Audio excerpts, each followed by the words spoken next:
Jordan and Gretzky, Serena and Ruth. Remembering great ones is easy to do. But what about the no-names who spent their whole lives long-snapping footballs and catching sack flies? They're guys, remember that guy. Remember that guy, remember that guy, remember that guy, remember that guy. They're just gonna remember some guys now. Ladies and gentlemen, I'd like to report a trade. Orlando has traded the draft rights to Chris Webber to Golden State in exchange for the draft rights to Anthony Hardaway. And remember that guy, the show where we mine our memories for nuggets of nostalgia about peripheral players, past and present. Hey there, folks. It's me, one of your hosts, James, and let's see what kind of signing bonus I get this week. It's hopefully more than a penny. Hopefully more than just that. Diaz back with you once again. There is a man who I would pay a penny for his thoughts, and he's our very special guest. Please introduce yourself. That's right. It's me, the very special guest Xavier. And God, Penny Hardaway for Chris Webber is such a fascinating. I'm so sad those Magic team did not win something. We talked about Shaq having his number retired by the Magic and being the first in their franchise to do it, but I wish they won something. The thing is that, since the Shaq and Penny run, there has been no reason to want Orlando to have anything beyond that. Dwight was nice and everything, but Dwight Howard did not inspire me to want good things for the Orlando Magic. Oh my God, Ronaldo just missed the penalty in extra time against Slovenia. What a he gets another chance, and Jan Oblak saves it. Incredible. They keep giving this man chances because he's Ronaldo instead of letting the best players on their team take the shots. That is so funny. Gotta love Penaldo. Xavier, if I were to take a shot in the dark, much like it sounds Ronaldo often is, the Euros probably making memories for you right now? All soccer is making memories for me. The Euros, very funny. England somehow getting bailed out yesterday, much to the delight of our good friend Leon with a last-minute bicycle kick. And then Copa America, the U.S. playing Uruguay tonight as we record, needing to probably beat Uruguay and also hope Panama doesn't absolutely blitz Bolivia because Tim Weah punched the guy in the head and got sent off, and the U.S. could not play 70-plus minutes down a man and get a result against Panama. And if the U.S. gets grouped in the Copa America as a warm-up for the 2026 World Cup, that's pretty bad and only made it somewhat more acceptable because Mexico also got grouped. At least misery loves company. But I would really like it if we can get a signature win. I'm not one of those people who says, I'd rather we lose so Berhalter gets fired. I always want us to win games. And if we beat Uruguay, that would be a really big win. I'm in a similar camp as you. It's a slightly different one, because I do want us to fire Greg Berhalter. Here's my olive branch to you, as being on the other side of this as me. Here's the one thing we can both agree on. For better or for worse, this is a must-win game for Greg Berhalter, and I will concede that if USA does pull this off, if we do somehow beat Uruguay, that is a signature win that even if you then lose in the very next game, at least you made it to the knockouts. He would then have earned the ability to at least take it through next summer. Maybe then you still do a quick 1 year out transition. But if they do get grouped, he does have to go. We're also on the harder side of the bracket. So we're either going to play Brazil or Colombia. Who, Brazil is Brazil, even if we did draw against them 1-1 in pre-tournament. Colombia is also very good, as evidenced by the fact that they kicked our ass 5-1 3 weeks ago. A hard-fought loss to either of them in the quarterfinals is not the end of the world. If we were to somehow beat Uruguay and then get blasted by either of them, they're okay, yeah, Greg still got to go. It's not going to be the easiest match, no matter what. But we are getting a Venezuela versus Canada quarterfinal, which is possibly one of the funniest and coolest quarter matches I'll ever see, because that means one of those two teams will be in the semis against most likely Argentina. That would be fun. But for now, I'm just really hoping that the Rangers or that the U.S. can get a win against Uruguay. Sorry, I just saw the Rangers traded for Riley Smith from the Penguins, which doesn't really move the needle for me, but did cause me to say Rangers by accident. A lot of soccer going on. A lot of sports going on with free agency for everything. Diaz gets his boy. I don't know if Diaz wants to yell more about that or not. I'm not going to yell, but I am excited because it's like Daryl Morey really staked his whole reputation to the idea that this offseason we would get a max guy.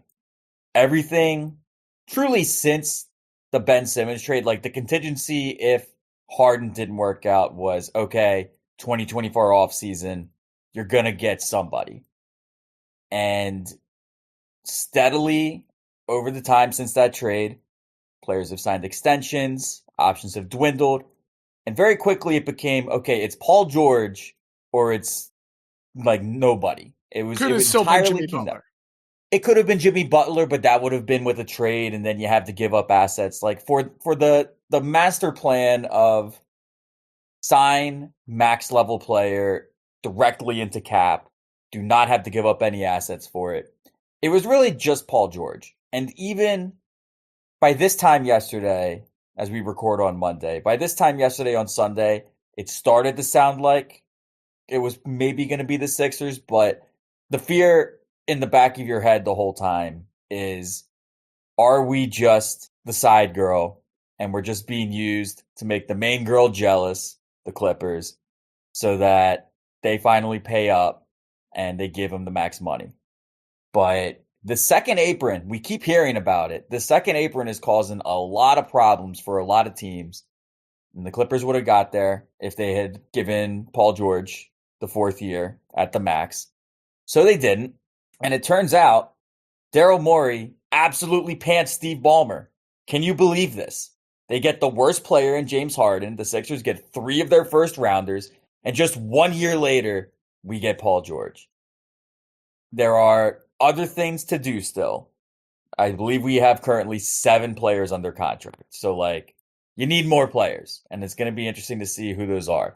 Tom Thibodeau just heard 7 players under contract, and he's down. Said he's ready to go. Yeah.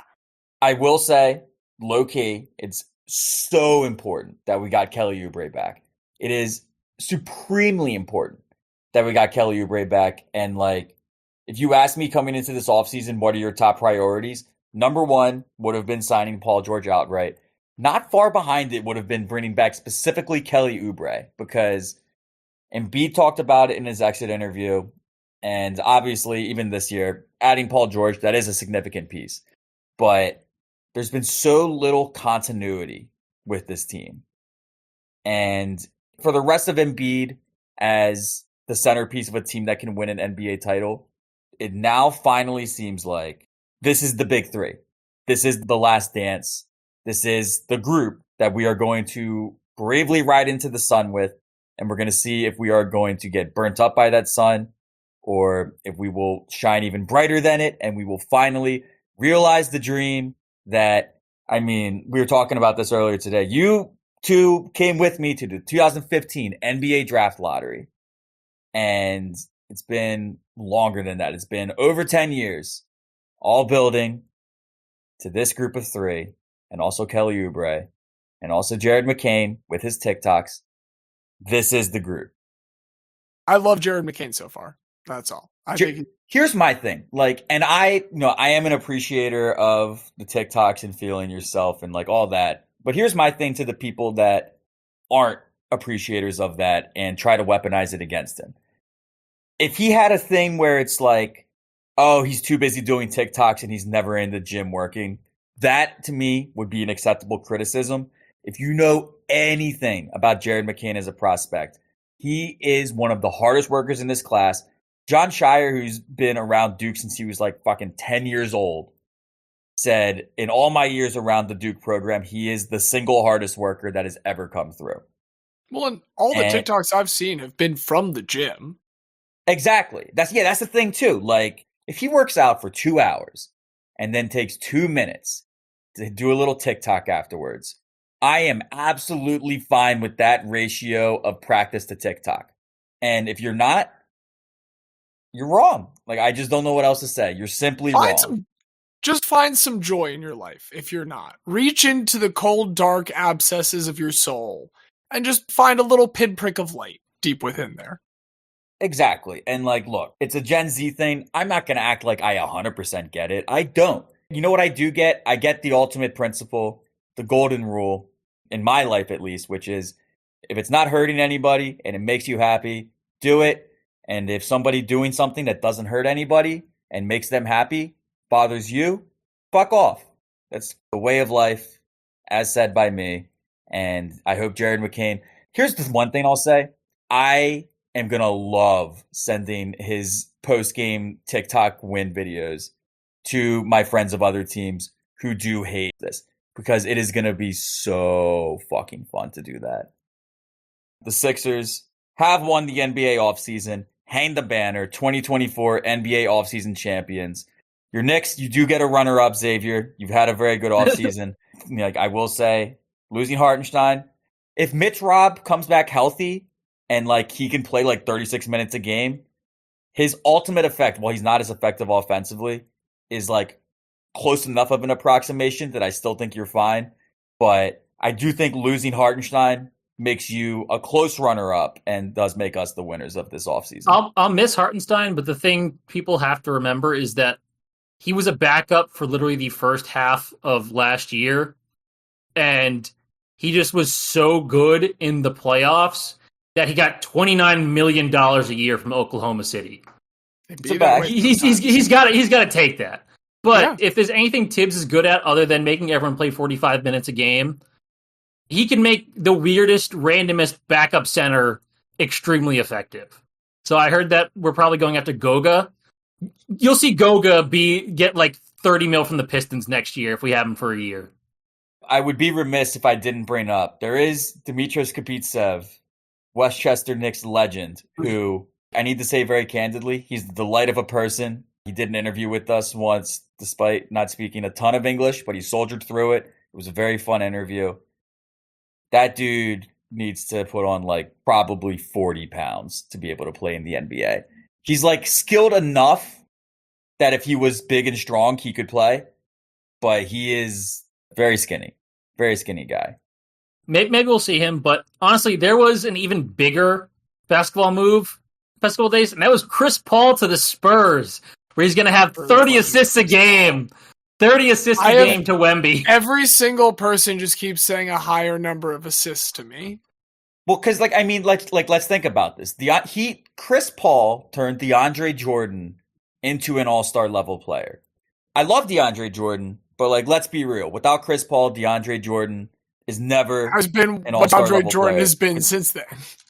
And now it's an older Chris Paul. Like, that's very important to mention in this. But you thought DeAndre Jordan was an easy lob target for you. Let me add about 1.5 feet to the verticality of that. You can throw it 1.5 feet higher and you're still very safely in the lob zone. I mean, forget about anything on the court. All that I have to say on this is wineries around San Antonio, watch out, because Greg Popovich and Chris Paul are going to run you out of fucking business. My goodness. Yeah, they will kill several bottles while discussing the intricacies of their offense. And let me just throw this out there now as like a dark horse, because like ages are close enough. We could be looking at successor to Greg Popovich as the head coach of the San Antonio Spurs, Chris Paul. We could be looking at that. We're looking at Brett Brown. Brett Brown is the next I want Spurs Brett Brown. coach. I want Brett Brown, but I'm just putting that little worm in your brain right now so that if it does happen, Chris Paul as an assistant who branches out from the tree, sure. Valid. I want Brett Brown. Valid. I as do I. One last thought on NBA free agency. As a lot more things are going to happen, by the time this podcast comes out, there will be more big moves that have happened. But there is 2 contracts that I just need to say aloud, and I'm not going to say any kind of comment. I'm just going to say these, and we can marvel at the fact that these 2 numbers are what these 2 players are being paid. Kelly Oubre, as I already sang his praises, 2 years, $16 million. Tobias 16 Harris, per, 16 total. 16 total, God damn. $8 million a year. Great contract. Great contract. I've already lied because I've now given comment. So let's start from scratch. Yes. Kelly Oubre, 2 years, $16 million. Tobias Harris, 2 years, $52 million. Did the Detroit Pistons watch the 6 playoff games that the Sixers just played? No. What? Guaranteed no. It is remarkable. And, like, look, the Pistons have the cap space. They have to spend it somewhere. But, like, you didn't have to spend it on Tobias. That's all I'm saying. Do you want to hear something funny, Diaz? I'd love to. So The Athletic has their free agency rankings, and they do it through essentially the boards formula that John Hollinger created. This is their power forward ranking. Tier 1 max and near max guys, LeBron James with a value of $56 million. Pascal Siakam with a value of $38 million. Tier 2, more than mid-level, exception less than max. Tobias Harris, $26.2 million. The analytics say Tobias Harris is worth $26 million per year. And they preface this by saying, I know this number will shock people after his no-show in the playoffs, but Harris was actually good for most of the season, and his past 3 seasons have been pretty consistent at a plus starter level. I've heard a lot of Sixers fans make those justifications early on in the season.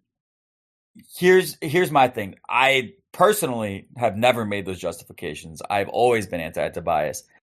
Look, I'm just going to say this, and this isn't an attack on the writers at The Athletic or anybody else, but sometimes you hear people that you think are smart say things, and you realize, oh, they're just looking at numbers. They haven't actually watched Tobias Harris play. Tobias Harris, this is an incredible statistic, and I swear I'm done after this. Tobias Harris played for the Philadelphia 76ers for 5.5 years and not once took a charge. Not one time. That is pretty astounding. Not even by accident. Not even like, oh, this offensive player just got unreasonably aggressive and you are the benefactor of that.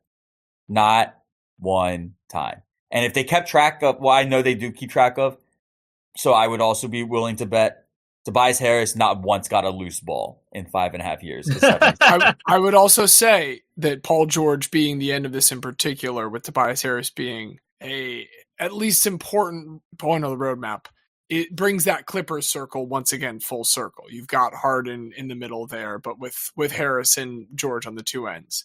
It's pretty great. And speaking of circles, and speaking of bicycle kicks in Europe, gentlemen, it's Tour de France time. How many people are on steroids?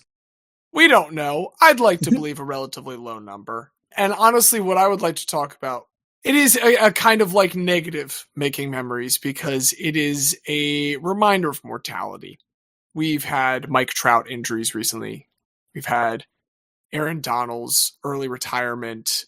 There are increasingly, as we get older, as our ages all begin with 3, more of these reminders of athletic mortality. And it is now tour time, so we're in this like 3-week onslaught. Real quick at the top of this, just to remind you that different teams in the tour have different goals. There's like 2 that really think they can win this, and that's UAE with Zdej Pogačar and Visma with Jonas Vingegaard. I should also just say real quick, like, incredible that Vingegaard has made it back after the crash in Basque Country, which is, you know, he had punctured ribs and shit, just horrible wreck. Who knows? Maybe he's dropped by the time this comes out. Besides that, like, plenty would love to podium. Plenty think maybe they got an outside chance if one of those guys stumbles. But there is someone at the back of the pack. Because some teams are like just out for maybe a single stage win. And there's one in particular, Astana, Kazakhstan, that is really out there for one stage win for one racer. It's Mark Cavendish. And I talked about him last year, because he was in a crash in the Tour last year when it was supposed to be his final year because he was 38, which is pretty fucking old. He is now 39, and he decided that crash is not how he wanted to end things. So he has come back, and a big part of this is he, for a while now, has been tied with Belgian Eddie Merckx for most like single stage wins in Tour history with 34. In 2021, Cavendish had this like flurry of them, 4 in that one race that got him tied up, and he's been tied since then. And the thing between these two is like Merckx, cycling goat. Like very easy to make an argument that he is the Gretzky or Jordan of cycling. Cavendish is not that. Cavendish was a very good track cyclist who then became an incredibly good sprinting road cyclist because of that track background.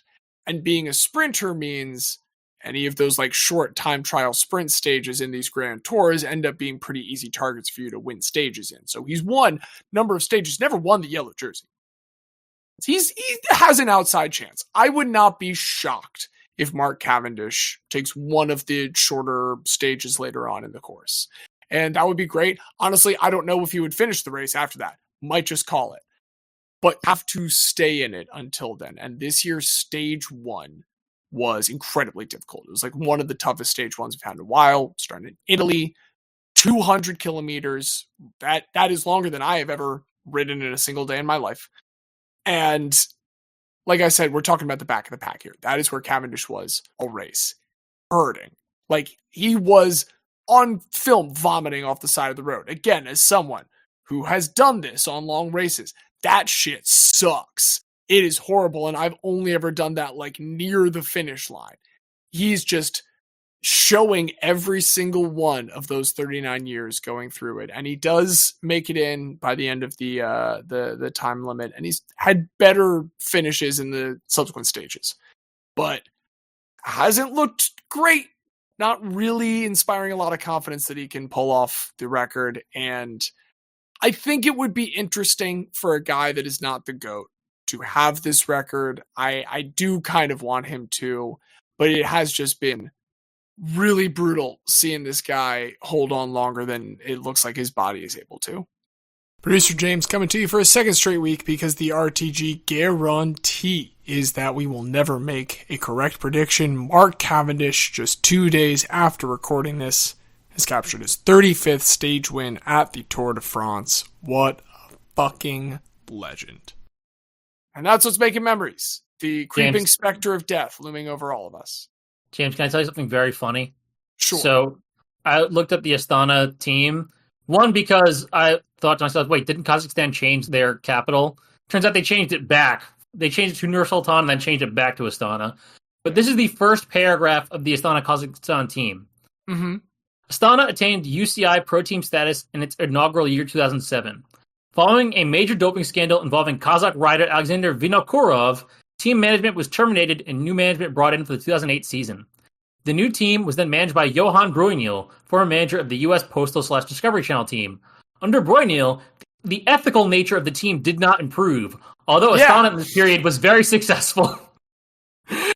The Postal Service team doesn't exist anymore. Imagine being so scandal-plagued that a team that won, I want to say 7 Tour de France's in a decade, just stopped existing. It has a section called Doping Controversies that is 2 pages long and longer than the rest of the Wikipedia in general. That is so funny. I'll say, watching Cavendish, pretty confident he is not doping right now. Or he's just doping really badly. Hey, honestly, I'm going to whisper this. Let Mark Cavendish have a little bit of drugs this year. Just a tiny bit. Just let Mark Cavendish have a little bit of drugs. Okay, moving on, though, to our main event today. We want to cycle back through some guys. And in order to do that, Xavier, you need to bring us on in. Yeah, on this podcast, we love the mystery box. Isn't that right, Diaz? Because, Paul George is Paul George, but the mystery box can be anything. It could even be Paul George. It was the mystery box a year ago, and the mystery box did turn out to be Paul George. And there is no greater mystery box than draft picks. Teams love to trade draft picks. They even had to change the rules for MLB to allow MLB to trade draft picks after being the last sport that could not do so. One sport that trades draft picks more than any other, which is kind of insane because the NBA does exist, is the NHL. because so many of those players will never make the NHL, so they're willing to be at everything. In fact, there is one infamous story about the most traded draft pick of all time, which was the 2019 fourth rounder, originally owned by the Columbus Blue Jackets, which ended up being Eric Hjorth, who I don't believe has ever made the NHL. This pick was originally owned by the Wild, then traded to Arizona, and then Arizona traded it to Pittsburgh for Jamie Oleksiak, and then Jamie Oleksiak got traded back. So it went through like 6 different teams before getting there, and that happens all the time. These draft picks get traded all the time, and I thought it'd be really fun to talk about draft day deals, guys who were picked by teams that did not have that pick on the day that the draft started. And because I find it so often in hockey, I wanted to stick there. And so my guy that I want to talk about today is Jason Spezza. So Jason Spezza, born June 13th, 1983 in Mississauga, Ontario, which is right outside Toronto. It is actually where the Pearson Airport is, so I was there last week. Nice airport. Wish I wasn't there as long as I was because of Air Canada delays, but that's not the point. Spezza, growing up in Toronto, was a big Maple Leafs fan, but he actually got famous before becoming a hockey player. Can either of you guess why? Some kind of children's television programming? I'm going to say speed skating. James is closest. So when Jason Spezza was 1 year old, he won a contest for cutest baby. And as cutest baby, his picture... What are the duties of cutest baby? His picture was put on the front page of a Toronto newspaper and also put on the poster for the Toronto showing of the musical Baby that came out in 1983 on Broadway and was about 3 different couples, each expecting their first child. So he was the baby on the poster for Baby when it made its Toronto run in 1984. Hi, I'm the baby from Baby. Yes, he was the baby from Baby. But that propelled him to more childhood modeling. As a toddler, he did commercials for Minute Maid. He was a model for Kmart by the time he was 6. He spent essentially the first 6 to 7 years of his life as a baby, toddler, and child model. And he only stopped because he started then playing hockey, like many young children in the Toronto area. I got this beautiful face. Let me get it fucking knocked in on the ice. Yeah, let me lose about 18 teeth. Hey? Jason Spezza, not wanting to let down the fact that he was already had done so much from an early age, decided to just become a prodigy in hockey as well. By the time he was 14, he was playing for the Toronto Marlboros, and he had 114 points in 54 games. He ended up getting a waiver to then play with the Brampton Battalion as an underage player in the OHL, which is not a thing that often happens because this is what they supposed do for to be like McDavid and stuff, right? Yes, they've only done it a couple times. Despite being by far the youngest player in the league, he is a point-per-game player in his first year of the OHL for the Brampton Battalion, 71 points in 67 games. He is the youngest player ever to participate in the OHL All-Star Game at the age of 15. Because he was only playing under a waiver for his hometown team, he then does have to go into the OHL draft the year after. So he plays a year in the OHL and then gets drafted into the OHL the year afterwards. So, does he stay with the same team? No, he gets drafted by the Mississauga Ice Dogs, which is also another hometown team, so it's fine. Yeah. He has 61 points in 52 games for the Ice Dogs, and then at the same time gets called up to the World Junior Championships for Canada. He is only the third 16-year-old in history to make the team after Wayne Gretzky and Eric Lindros. So that's pretty good company. He gets 2 assists in 7 games as the youngest player. and Canada gets a bronze medal. So the next year, he's still in the OHL because he's still a kid. And this time he gets traded to the Windsor Spitfires. So he is now on his third OHL team in 3 years, which for teenagers, I get why, there are calls now to have better conditions regarding trades and things for teens in the Canadian major juniors, because that's kind of fucked up. To think like, yeah, you're 15, you play here, 16, you play here, 17, you play here, and you don't actually have a choice about it. With the Windsor Spitfires, all of that pop culture we've ever made about like how well adjusted people are after having to move because of their parents' jobs. What if it was because of their jobs as a teenager? He actually does really well with the Spitfires. He has 116 points in just 56 games. He only finishes 2 points behind the scoring leader, Kyle Wellwood, despite playing 12 less games. He's lighting it up.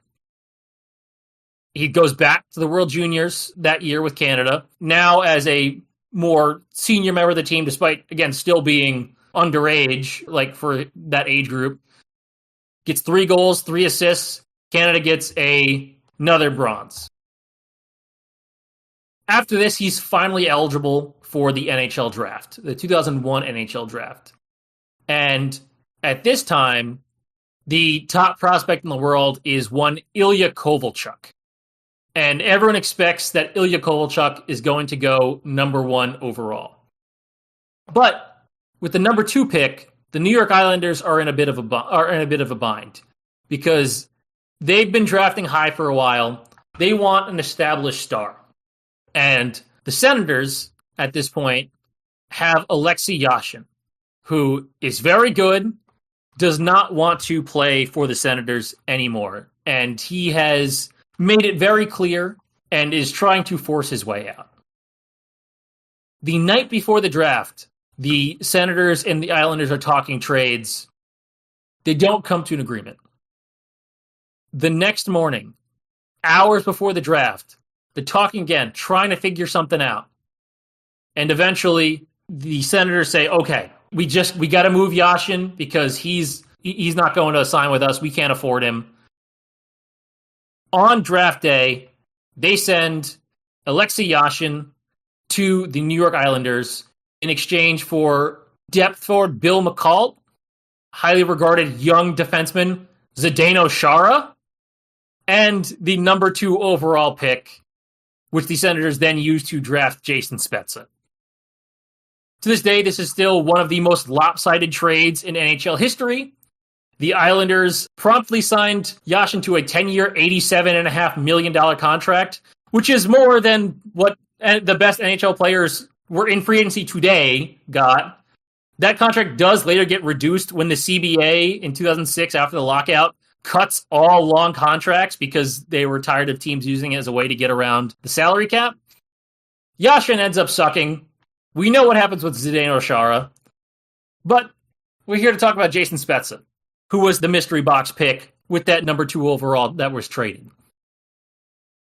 Spezza passes on invitation to the Canadian summer camp because he wants to prepare for his first NHL camp.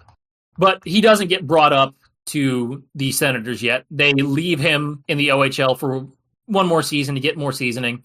105-point season with the Spitfires and the Belleville Bulls. So that's his 4th different OHL team in 4 years. He also then does go back to Canada for the next World Juniors, now as one of the more senior players. This time Canada makes the gold medal game, but they do lose to the Russians, unfortunately. So he ends up with 2 bronzes and a silver. But it's okay, because now it's time for him to really get his NHL chance. Gets called up 2002-2003 season. He scores his first goal October 29th, 2002 against the Flyers. The Flyers do win, though, Diaz, so it's okay. Thank God. He plays 33 games this year, but it kind of splits time between the Senators and their AHL team, the Binghamton Senators, which I don't like the nickname B-Sens, but apparently that's what they were called, the B-Sens. He gets called back up for the playoffs, helps the Sens to the Eastern Conference Finals. He assists on game-winning goal in Game 3. But they do lose in the Eastern Conference Finals in 7 games to the Devils. 2003-2004, he's expected to make... This is the year he's going to make a jump, fill the promise of being a number 2 overall pick. He's 20 years old, ready to really kind of rock and roll. And he does. He has 22 goals. He's 55 points in 78 games. That's pretty good. It's looking like it's going to go up and up for Jason Spezza. And then the lockout happens. The entire 2004-2005 season does not happen due to the lockout. So Jason Spezza loses a year during the time when he's really trying to kick on and get his professional career going. But he does spend that season with the B-Sens. Unlike other players who go overseas, Switzerland, Sweden, etc., he stays in the organization. He wants to try to do what he can, like, with the Sens. He scores 117 points in 80 games for the B-Sens. And the organization is really happy with his growth. They think that he's really going to be a star when he comes up. So he comes back to Ottawa for the 2005-2006 season. He gets put on the top line with Danny Heatley and Brandon Bochenski. Bochenski gets taken off, and Danny Alfredson becomes the other new line pairing. So it's Danny Alfredson, Danny Heatley, and Jason Spezza. And this is the cash and pizza line. I do not know why. No source on the internet would tell me why they are the cash and pizza line. That is just what they were called, and I really wanted to know, and I hate it very much. So he's okay. Here's my theory about the name, just so we've put something out there. The two of them being the wingers, are they not? The two Ds? Yes. They are cash money as they receive the assists from Mr. Spezza, who, I mean, Spezza to pizza, that makes a lot more sense. I'm just throwing something out there. Maybe that could be what it is. It's better than any other, information I could find. Oh, you know what? I found the pizza one is if they scored 5 goals in a home game, then everyone got a free slice from Pizza, which is the Canadian pizza chain. So because they scored a lot of goals, everyone kept getting free pizza. So that is why they are the pizza line. So at least we got that one. But they are the cash and pizza line. They dominate this year. They're phenomenal. Alfredson and Heatley finished tied for 4th in the league in scoring at 103 points. Spezza only plays 68 games and gets 90 points.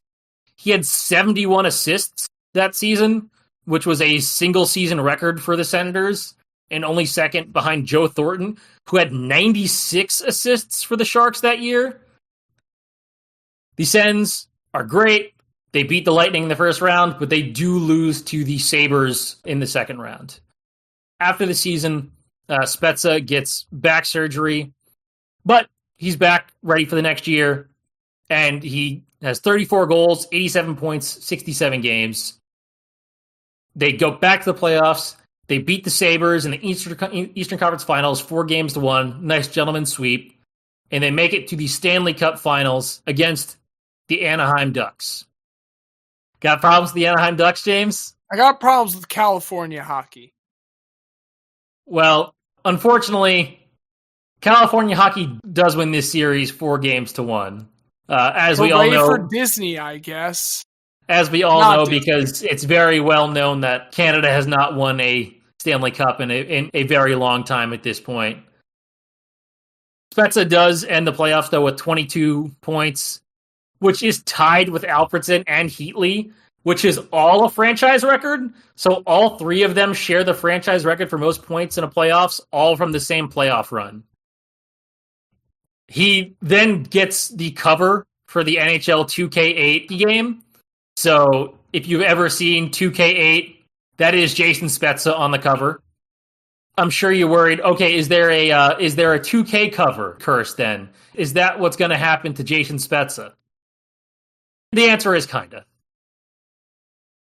The next season sets a career high for points with 92, but the Senators then get bounced in the first round to the Penguins. Swept is bad. All the excitement of the season ends within a week.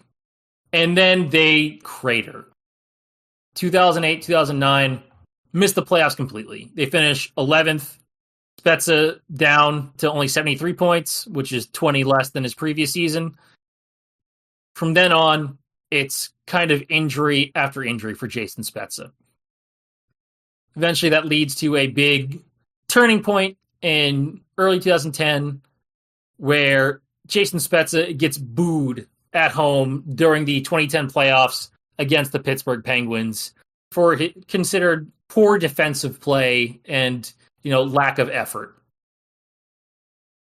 At that point, it's looking like they're going to trade him, but they don't. They're like, all right, let's try to mend bridges. We've had Jason Spezza for 10 years. He's one of our most popular players. Sure, he can turn it around. Near the beginning of the 2010-2011 season, in another game against the Penguins, a lot of bad things happen against the Penguins for Jason Spezza. Chris Letang boards him, gets penalized for it. Jason Spezza is out 6 weeks due to a bad shoulder injury. I'm assuming it was a separated shoulder. For anyone who knows hockey, they don't really tell you what it is. They just say upper body injury or lower body injury. But based on the footage and what I've seen, he was crushed by Chris Letang, which is not good for anybody with, how Chris Letang is, but even worse for Spezza. But then he has a bit of a comeback.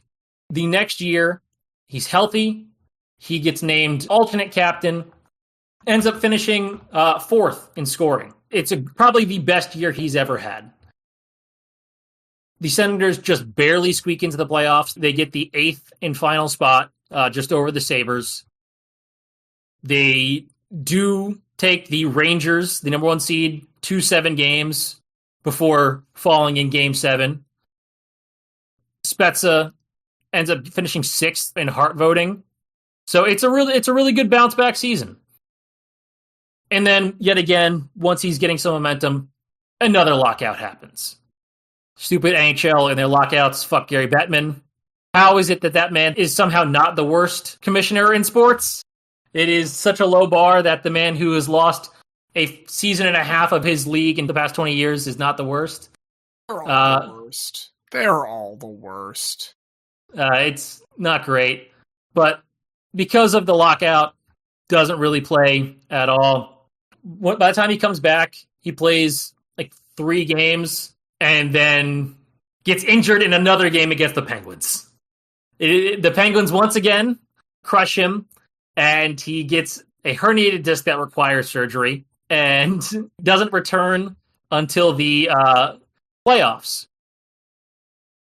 The playoffs game he returns to is against the Penguins, and they then lose in the playoffs to the Penguins. So if there's anyone who might hate the Penguins more in the city of Pittsburgh more than Jason Spezza, I don't know who it would be. He comes back after that season, and on September 14, 2013, he becomes the 8th captain in Senators history because Danny Alfredson has just left to join the Red Wings as a free agent. That season, it's okay. It has 66 points, which is not bad in just 73 games. The Senators are not great, though, and there's talk of Spezza possibly demanding a trade. They get shut down for a while, but eventually, a day after the 2014 NHL draft, they do decide to trade Jason Spezza to the Dallas Stars. They had tried to trade him during the draft to the Predators, but they were on his no-trade clause, so they weren't able to do it. So no double draft day trade. That would have been a good extra flag in the draft day deals for Jason Spezza, but no, you're going to have to settle for one draft day deal and one the day after the draft day deal. He gets traded to the Stars, signs a 4-year contract with the Stars worth $7.5 million per season, which is pretty good. Has 62 points in 82 games his first season. Not bad. Has another next season. Still pretty good. 63 points, 75 games. Stars, number 1 seed in the West. Beat the Wild in 6 games. They do then lose to the Blues in 7 games. And this is kind of like the last great season for Jason Spezza, because after this, it's going to be a lot of injuries. 2017-2018 season, He only has 26 points, 2018-2019 season, 27 points. He then does go back home to Toronto, signs a 1-year, $700,000 deal. He's so excited. He said just to have a chance to put on the Leaf jersey is going to be pretty special for me. And then he gets scratched for the opening game, which caused a lot of boos in Toronto. Mike Babcock was not a beloved man after that. At this point, he's kind of just a depth option. In 58 games, he has 25 points. He does get re-signed and has another year with 30 points in 54 games. After this, they put him on waivers. He says, I'm going to retire if any other team claims me. No one claims him, so he goes back to Toronto, and he then does have a hat trick against the Canucks. Like, he has an old man hat trick. Imagine getting waived because they don't want to pay you anymore, and then you get an old man hat trick at the age of 39. Signs a third 1-year deal with the Leafs.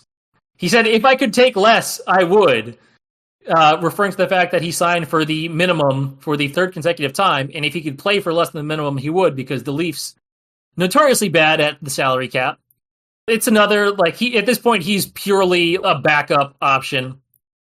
It's actually kind of disappointing because he gets suspended for a hit on Neil Pionk of the Winnipeg Jets, which is the first time in his nearly 20-year career that he had ever got suspended for a hit. He appealed the decision because he had never gotten suspended before and was like, I'm not dirty. I shouldn't get a 6-game suspension. I've never gotten suspended in 19 years. And Batman was like, you know what? You're right. It's only a 4-game suspension. Very, very merciful, but ruining his clean reputation on literally the last season, because Jason Spezza does retire following the Leafs getting eliminated in the first round of the 2022 Stanley Cup playoffs. He finishes with 995 career points, which is the closest to 1,000 anyone has ever gotten without going over 1,000. So perfect Price is Right player. But also, would have been really cool if he can get those 5 other points. But people love Jason Spezza, and the Leafs say, will you be the special assistant to our general manager, Kyle Dubas? Just pure The Office vibes. You're not assistant general manager, you're special assistant to the general manager. And he says, sure. He was very grateful to the Leafs for the amazing opportunity to transition into this role, and it enabled him to continue to follow his passion, learn and live new experiences with the game that he loves. If you know anything about Kyle Dubas, it is that Kyle Dubas is now the GM of the Pittsburgh Penguins, which is where Jason Spezza is now working as the assistant general manager of the Pittsburgh Penguins, the team that ruined his career so many times is now giving him a paycheck. He's 100% taking that paycheck and sabotaging them. 100%. You know what? I hope so, because the Penguins did just trade us Riley Smith. I'm hoping that Jason Spezza is behind the counter there, like, I will destroy this city. I mean, he's a better man than me. Even for revenge purposes and to sabotage from the inside, I could never work for a team that caused me to have surgery 3 different times and also ended my season another 4 different times. Good on Jason Spezza. I am a big fan of Jason Spezza because I remember those turn of the 2010s Ottawa Senators teams, because that's when they were good and they were playing the Henrik Lundqvist Rangers in the playoffs a lot. I remember the Danny Heatley, Danny Alfredson, Jason Spezza teams. And I love the idea that the Islanders fucked up and could have had Zdeno Chara and Jason Spezza, and instead got Alexei Yashin, who was bad for them and cost them $1 billion. That's very much a win-win for me. But he has a lot of the hallmarks of being a guy. 2-time All-Star, but only 1-time first All-Star. Was all rookie. Was on a weird team that doesn't get a lot of press in the U.S. Almost a significant points mark, but not quite. And randomly on the cover of one NHL 2K that I'm sure Diaz probably played at some point as a 14-year-old. I mean, I might have played it, but truthfully, my fondest memories of Jason Spezza, there was a famous line brawl between the Flyers and the Senators in 2004. Like, set the record for penalty minutes in a game. I believe that record has since been broken, but at the time, people had never seen it. There were so many fights in consecutive order, and what set it off was Jason Spezza going toe-to-toe with Donald Brashear for some reason. And if you don't know anything about NHL or Goons, Donald Brashear, one of the best fighters of all time, very predictably beat the shit out of Jason Spezza. And that was the boiling point that then set it off for some goalie fights. It was literally like two people left on each bench by the time the game was over. That brawl has its own Wikipedia page and also had a retrospective on The Athletic 3 months ago called The Hockey Brawl That Changed the NHL Forever, told by those who lived it. It's one of the best. I'm telling you, like, I'm not understating this. I'm not overstating it either. 419 penalty minutes, which is a record. 213 minutes assessed against the Flyers, which is also a record. Jesus Christ. Oh no, it was beautiful. There's a video on YouTube that I still go back to frequently in which all of the fights are just overlaid by the entire track of Enter Sandman. Like, it's an entire just 6 minutes of dudes beating the shit out of each other set to that song. But like the broadcast audio is still in there too, and it's like it lines up like pretty well. If you start that and Dark Side of the Moon at the same time as Mighty Ducks, it all starts to sync up. Guess who got the most penalty minutes of anyone in that game? Jason Spezza. Yes. Guess how many minutes he got? 69. No, that would be insane.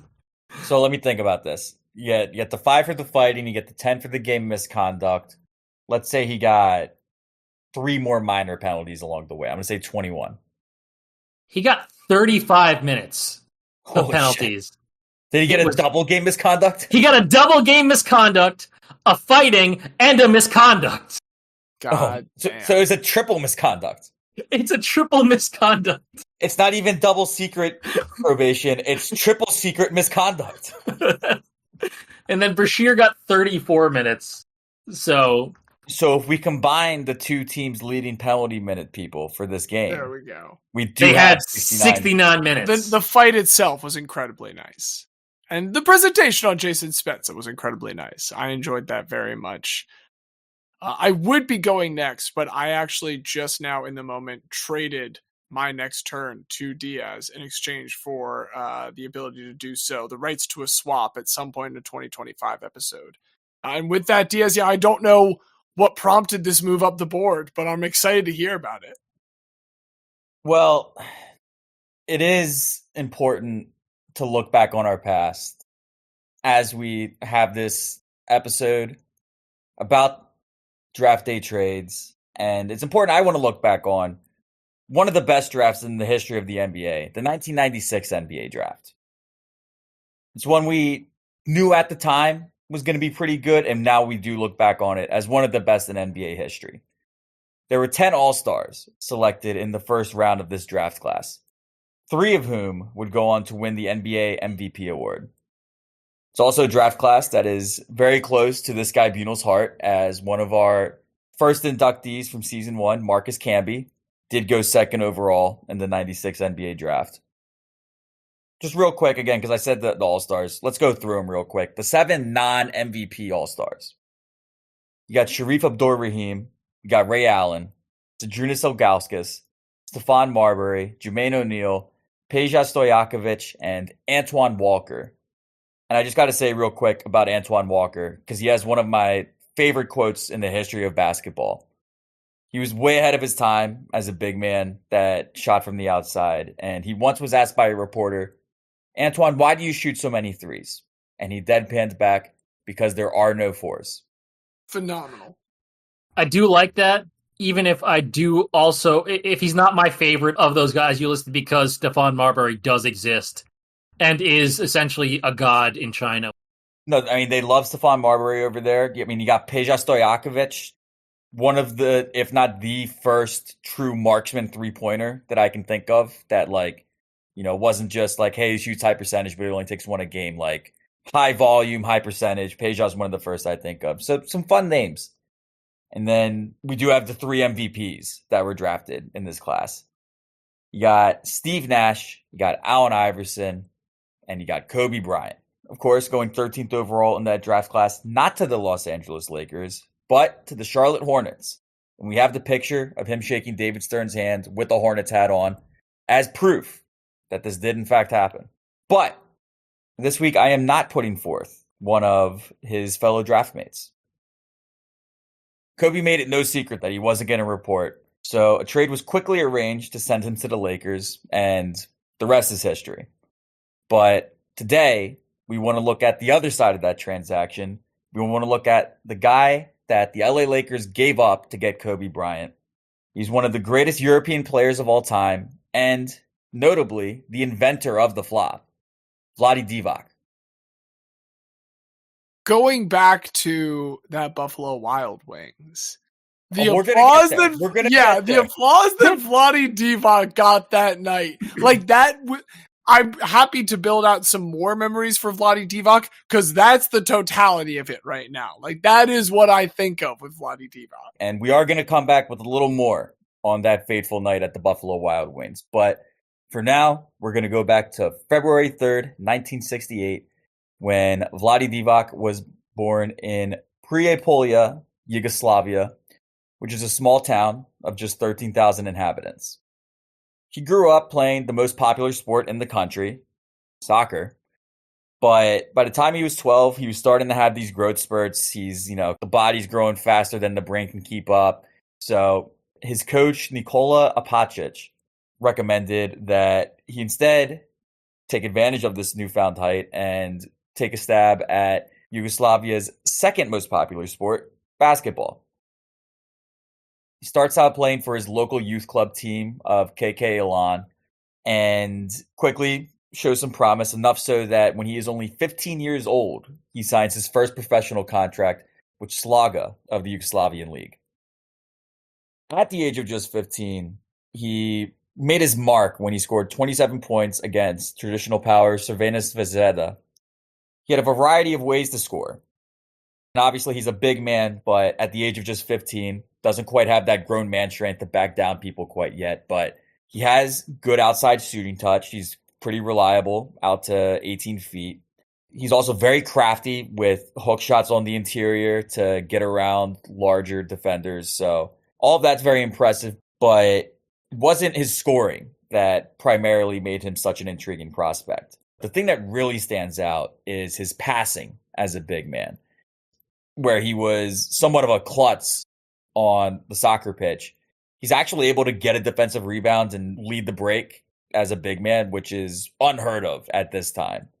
So very quickly draws a reputation as one of the most promising prospects in all of Yugoslavia.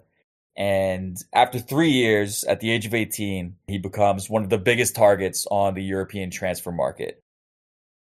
He considers a few different options, and he ultimately signs with Partizan, a traditional power in the region. Still to this day, one of the strongest contenders in the Euro League, but this is a major get for Partizan. But before he's going to go play for Partizan, he first has duty to fulfill for his country when Yugoslavia competes in the 1988 FIBA World Championship. This is one that we've talked about before. Muggsy Bogues, famously the point guard for Team USA, and Yugoslavia represented some of the most intense competition that the US might have to face. But they're on the opposite side of the bracket as we get into knockouts, and it's Yugoslavia against the Soviet Union in the one semifinal to play for a spot in the championship game. Yugoslavia leads pretty much the whole way. When there's 1 minute left, they lead by 9. The Soviets knocked down 2 threes to cut it to a 3-point game with 14 seconds left, but that's no problem. We do math, 24-second shot clock. Inbound it, they have the foul, hit your free throws, you're still going to win. They get it to Vlade, though, and in a big pressure moment, as an 18-year-old, he commits a double dribble. gives the ball back to the Soviets. They hit a 3 at the buzzer to force overtime, and they ultimately go on to win that overtime period by 1. A heartbreaking loss with the chance for gold on the line. But what it sets him up for is a chance to win the bronze and a third-place championship. And by virtue of their 117-91 win over Brazil, Vlade Divac is a third-place champion. That's a lot of points in international play. Well, I feel like I would be interested to compare, but I feel like per minute European games have always tended to be higher scoring. And I think a lot of it's because a lot of better passing, not as many physically imposing people at the rim to block shots. But yeah, 117-91 in 40 minutes of basketball. Pretty crazy. Imagine putting up 91 and losing by 26. On the back of that momentum, as a third-place champion, he carries it to his first season with Partizan, and they win the Yugoslavian League, which secures them a spot in the EuroLeague for the following season. They have a pretty good campaign in EuroLeague, but they do bow out in the semifinals to Maccabi Tel Aviv, and with that EuroLeague schedule also on their plates, they're stretched a little more thin, so they actually finished second in the Yugoslavian League to Jugoplastika, of course, led by their star player, Toni Kukoc. Boo. I mean, I don't know why. I love Toni Kukoc. Tony was a good guy. Toni Kukoc, yeah. Xavier does not speak for all of us on that. Toni Kukoc did nothing wrong. He just got bullied by Michael Jordan because he got paid more than Scottie Pippen. Entering the third season, they do not win the Yugoslavian League, but they do win the Yugoslavian Cup. And they also win the Korać Cup, which is the third tier of international competition. If you're familiar with how UEFA soccer works, it's very much the equivalent of the Europa Conference League. It's a title, but it's like a facsimile of a title. It's not really a real title. After these 3 years, his 3-year contract runs out with Partizan. And now, as a 21-year-old, he's drawn the attention of some American scouts. And in particular, he's drawn the attention of Jerry West. The Lakers, as we're getting into the late 80s, Kareem Abdul-Jabbar keeps getting older. He did actually finally retire after the 1988-89 season. So they need to find their next center of the future if they're going to continue forward to compete. And Jerry figured, hey, nobody's paying attention to these European guys yet. This Vlade Divac can play. Why don't we take a shot? The rest of his scouting department wanted to go with another player, a more NBA-ready college prospect. But Jerry West ultimately wins out, and so with the 26th pick in the 1980 draft, the Lakers do select Vlade Divac.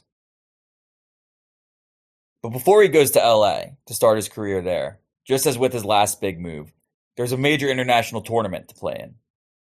At 1989 Eurobasket, the Yugoslavian team, led by Vlade as their star front court player, and the starting point guard for the Yugoslavian team, Drazen Petrovic, also Vlade's closest friend on the team. They win Eurobasket, and on the back of that, Vlade now goes over to the United States to begin his NBA career. Pretty good timing, considering that would be the end of Yugoslavia as the world knows it. Like going out on a high note. 3 months Not later. quite yet.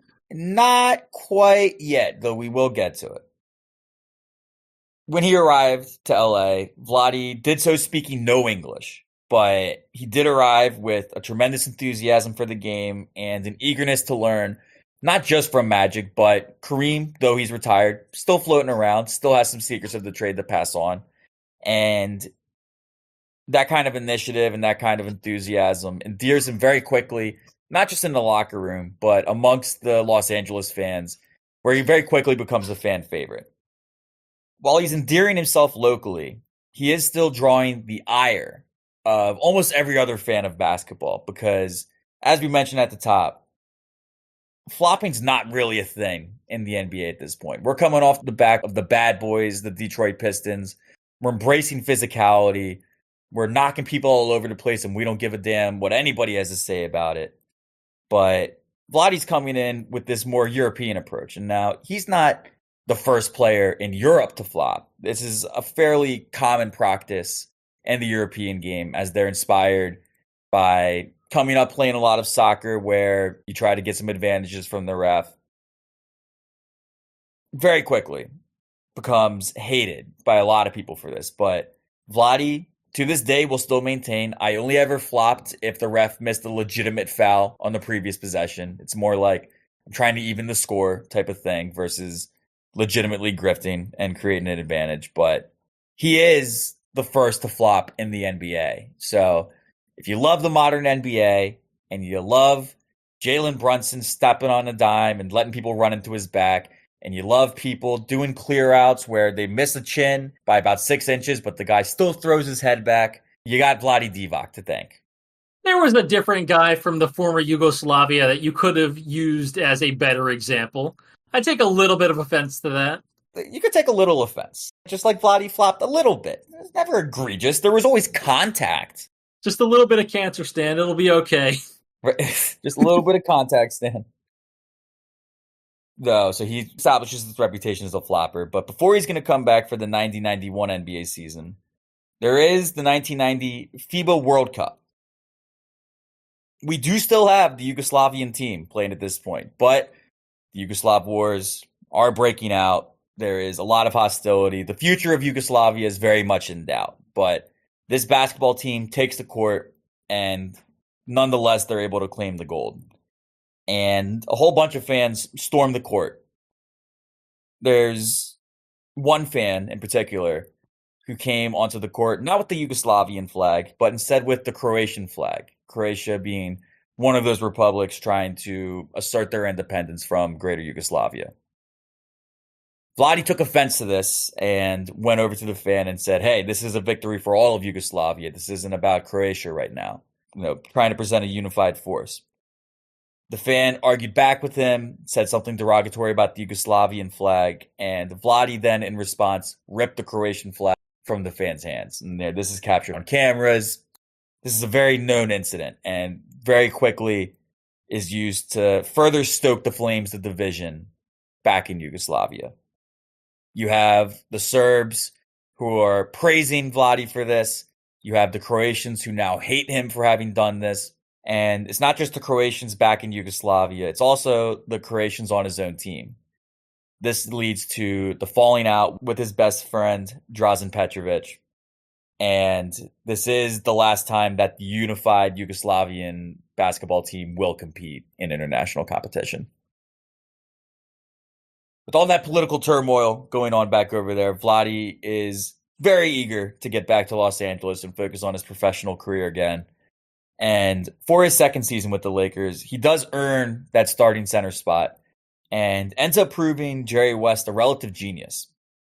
Vlade shoots 57% from the field for the 90-91 season, as well as 37% from deep, to go for 11 points, 8 boards, 1.5 blocks a game, as the Lakers go all the way to the 1991 NBA Finals. Face off against Michael Jordan and the Chicago Bulls. The Lakers do take game 1 behind 14 rebounds from Vlade Divac. But if you know your NBA history, you know this is the series in which Jordan does the midair switch left to right for the scoop layup. A spectacular move by Michael Jordan. And the Bulls go on to win that 1-5. So Vlade has to settle for silver in this instance. But 1991 still does have another gift to bestow upon Vlade, because in 1991, FIBA set out to list their 50 best players in the history of FIBA, specifically focusing on European ball accomplishments in EuroLeague. There's a lot of good names on this list. First of all, Xavier, your boy, Nikos Gallis, named the 6th best player in the history of FIBA on this list. Drazen Petrovic was voted the 2nd best. Vlade's outside of the top 10, but there are 2 others outside the top 10 that I want to note. There's one Puerto Rican. His name's Teo Cruz. And there is one American, because Nikos Gallis went in as a Greek. So there is one American to make this list. His name is Bob Morse. He played his college ball at Penn, and he went to high school at Kennett, which is just 2 towns down from where I went to high school at Avon Grove. So an incredibly local boy, a 2 towns over boy, a rival of mine in the famed Mushroom Bowl between Avon Grove and Kennett, which is competed every year. And if you were wondering, number one on that list, Sergei Belov of the USSR. An incredible recognition of his only 6-year career playing over in Europe and to still be named as one of the 50 best players. Very indicative of how well regarded Vlade was back in Yugoslavia and Europe at large.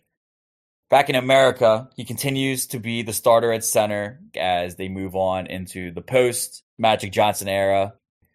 Bit of a struggle for the Lakers, but Vlade nonetheless continues to improve. For the 94-95 season, he averages 16 points, 10 boards, and 4 assists to go with 2 blocks. And following the 95-96 season, he's still in good favor with the Lakers, but they have this opportunity to get Kobe Bryant. Again, the next big prospect that Jerry West has identified, and he's sure he's got his man, and he has to give up something. So after some negotiation, they fall on, Vlade Divac for Kobe, straight up. And that is the trade that goes down on 1996 NBA Draft Day. He initially considers retirement, but after he meets with the coach, he's convinced to stick it out. And alongside his 1988 FIBA Worlds participant, Muggsy Bogues, in year one, the Hornets set a franchise record with 54 wins, though they do lose to Xavier's New York Knicks in the first round. That was a good Knicks team. Good Knicks team. It was a fantastic Knicks team. So I had Patrick Ewing, John Starks. I think Charlie Ward would have been on that team. I believe LJ was on that team too. A fun Knicks team, and one that did beat the Hornets. In the second year, they don't quite win as many games, but they again make the playoffs. They beat the Hawks in the first round, and then they go up against Michael Jordan and the Bulls, and we know how that happens when you go against Michael Jordan and the Bulls in the 90s. So they bow out in that. Jordan goes on to win Reign 6 that year. And then we have the NBA lockout. With the CBA suspended, obviously, there is no CBA. So this means that any player that was under contract with their team is free to go wherever they want. And why wouldn't Vlade Divac jump at the opportunity to go back home and to play for Partizan's most hated rival, Crvena Zvezda? Plays only 2 games for them. And he was paid $500,000 in total for those 2 games. Pretty good deal financially, obviously, but it was enough to infuriate Partizan fans. They unfurled all sorts of banners, even though they never went against Vlade while he was playing for Crvena. They unfurled banners calling him a traitor, and Vlade pretty quickly would regret this, and he would say so publicly. And he would back that up just a year later, when Partizan was facing financial hardship. And so he, along with a coalition of former Partizan players, just bought the team. We don't want this team to cease to exist. We don't want it to be owned by somebody that doesn't care about it. We're buying it. He would remain a part of that ownership group for about 4 years, and then he would pull out of it. While he is the owner of Partizan, he still has his own playing career once the lockout is settled back in the NBA. When it is finally settled, he is a free agent, and he signs with the Sacramento Kings for 6 years, $62 million. Pretty good money back then, pretty good money now. And the biggest thing that he represented when he signed with the Kings was he brought a sense of legitimacy to the franchise. They had some nice young pieces. They're starting to grow, but they need a veteran in this locker room that has Mitch Richmond as a veteran, but you've got a still pretty young Chris Webber. You've got Mike Bibby. You've got White Chocolate. You need a veteran presence in there. White Chocolate. A great nickname, an all-time great nickname. But he brings this veteran presence and very quickly starts to prove the Kings right. In 2001, in his second season, he's named to the NBA All-Star game. It would be his one-time All-Star. The following season, the Kings finish 61-21, the best record in the entire NBA. And this is the year of that infamous Western Conference Finals with them up 3-2 on the Lakers. And then all of a sudden, hey, why are the Lakers shooting 25 more free throws in the fourth quarter than us? Why is Kobe Bryant allowed to elbow Mike Bibby in the face and it's a foul on Mike Bibby? A lot of suspect things going on, and a series that with the benefit of hindsight and with the benefit of the criminal prosecution of Tim Donaghy, we do now know, we don't know who made the call, but we do know that calls were made, and they were specifically made to favor the Lakers. Sacramento should have been richer. They should have had more money and more influence. That's what we've learned about America. Just buy your way out of problems or spend more than the other guy to keep them from buying their way out of problems. If he didn't bail out Partizan, maybe Vlade would have had enough money. But, we know where his priorities lie with making sure that the club that put him on the map continue to exist. Whatever, man. Vlade would still play 2 more years in Sacramento before he would hit free agency again. And this is something that I legitimately learned during this research. Did you know that he ended up back with the Lakers? After being originally the replacement upon the retirement of Kareem Abdul-Jabbar, the Lakers again tabbed Vlade Divac to replace their generational center after Shaquille O'Neal left in free agency. And while James remembered it, if you, dear listener, did not remember it, that's probably because Vlade Divac's back problems finally started to catch up with him. He would only play 15 games in that 2004-2005 season, finally united with the man for whom he was traded on 96 draft day, Kobe Bryant. But they do get only those 15 games together before he has to retire due to his back problems. But we look back on Vlade's career. First of all, really the first European to establish significant success in the NBA. He is the first player born and trained outside of the United States to play in over 1,000 games in the NBA. He's also one of 7 players in NBA history with 13,000 points, 9,000 rebounds, 3,000 assists, and 1,500 blocked shots. Would we like to try to guess the other 6? Dirk? Dirk is not one of them because of the blocks. Duncan? Timmy Duncan. No David Robinson. I think because of the assists. Garnett? Kevin Garnett. 4 more.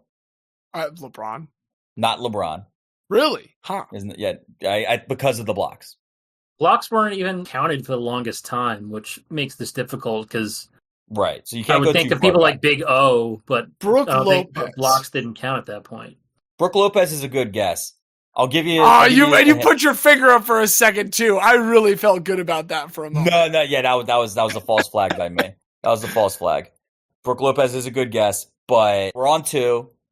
I will tell you that there is only one other non-Laker. I don't think I'm going to get him. I mean, if there's 3 Lakers, is there a Shaq? Shaq's one of them. Yeah. Kareem's the other Laker. There's one more Laker on this list. Magic? Not Magic. James Still a Worthy? big. Not James Worthy. Still a big. Powell? And then you got the Dream, Hakeem Olajuwon. Fair enough. Of course. Fair enough. Is the 6th member of that list. So, just based on his playing career, plenty of stuff there to say for Vlade, but continues to have a significant role in basketball even after his retirement from playing. Immediately after retirement, he still technically had 1 year on his playing contract with the Lakers, so out of a sense of duty, he became a scout with the Lakers for that 1 year. After that, he would move on to serve in the front office of Real Madrid, which he now admits was largely a figurehead role. Didn't really do much. Got paid to go to the games and wave hands and shake hands and all that good stuff.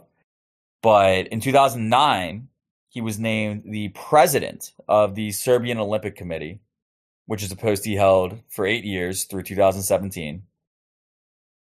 In March of 2015, Vivek Ranadive, the newest owner of the Sacramento Kings, he's looking to reconnect with the identity of the franchise. So he reaches out to Vlade and hires him as his VP of basketball operations, which on the surface and pretty immediately forms like a very disjointed leadership structure within the Kings, because you still had a GM, and then you had a special assistant to the GM, Mitch Richmond, and then you had Vlade Divac as the VP of basketball operations, and you had about 2-3 other people who had titles that you would look at and think, oh, that's the person that does the basketball.